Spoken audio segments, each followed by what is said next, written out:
So guys, ஒரு MTC bus conductor பேசஞ்சர்ஸ்ட்டு இவ்வளோ ரூடாக நடந்துக்கலாமா? இது சரியா தப்பான்னு நீங்கள் தான் சொல்ல போகிறீங்க. செப்டம்பர் 1 நானும் என்னோட அண்ணாவும் கேளம்பாக்கம்லேருந்து தாம்பரம் வரைக்கும் இந்த பர்டிகுலர் எம்டிசி பஸ்ஸில் ட்ராவல் பண்ணோம்.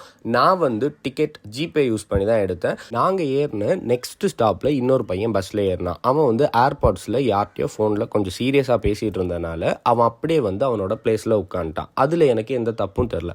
பட் கண்டக்டர் அவன் பக்கத்தில் டிக்கெட் எடுக்காமல், டிக்கெட் கேட்காம, அவரோட இடத்துல இருந்துட்டு இந்த பையனை ஒரு 2 வாட்டி கூப்பிட்டதுக்கு அவன் ஹெட்செட் போட்டிருந்தனால அவனுக்கு கேட்கல. ஸோ அதுக்கப்புறம் அவன் ரெக்கக்னைஸ் பண்ணி, சார் டிக்கெட் அப்படின்னு கேட்டோடனே, நீ இங்கே வா அப்படின்னு கூப்பிட்டு அந்த பையன் அவன் பிளேஸ்லேருந்து இறங்கி இவர்கிட்ட டிக்கெட் கேட்டான். அது ஓகே, தப்பு கிடையாது, ஃபைனுன்னு விட்டுட்டேன்.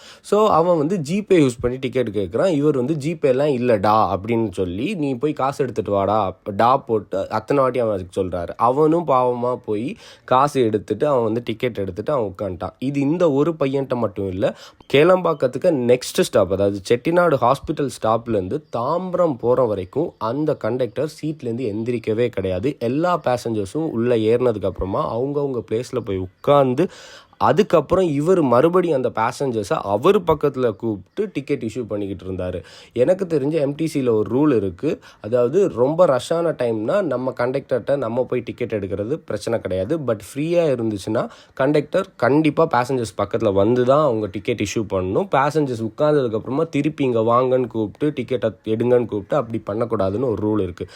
இவர் கேளம்பாக்கம் தாண்டி எல்லா ஸ்டாப்லேயுமே பேசஞ்சர்ஸை திருப்பி அவர் பக்கத்தில் கூப்பிட்டு தான் டிக்கெட் இஷ்யூ பண்ணிக்கிட்டு இருந்தார். அது ரொம்பவே தப்பு. ஸோ இதுலேருந்து நான் என்ன சொல்ல வரேன்னா, நமக்கு ஒரு தப்பு நடக்கா நம்ம தான் அதை தட்டி கேட்கணும். தட்டி கேட்குறது தப்பே கிடையாது. தட்டி கேட்டால் தான் தப்பு குறையும். நம்ம தட்டி கேட்காமல் இருந்தோன்னா தப்பு நாளுக்கு நாள் அதிகரிச்சுட்டு தான் போகுமே தவிர தப்பு எப்போவுமே குறையாது. ஸோ நான் இந்த போஸ்ட்டுக்கு கீழே எம்டிசியோட அஃபீஷியல் இன்ஸ்டாகிராம் அக்கௌண்ட்டை நான் டேக் பண்ணுறேன். ஸோ எம்டிசி இந்த மாதிரி விஷயங்கள் இதுக்கப்புறம் நடக்காத மாதிரி நீங்கள் ஒரு ஆக்ஷன் எடுப்பீங்கன்னு நான் கண்டிப்பாக நம்புகிறேன்.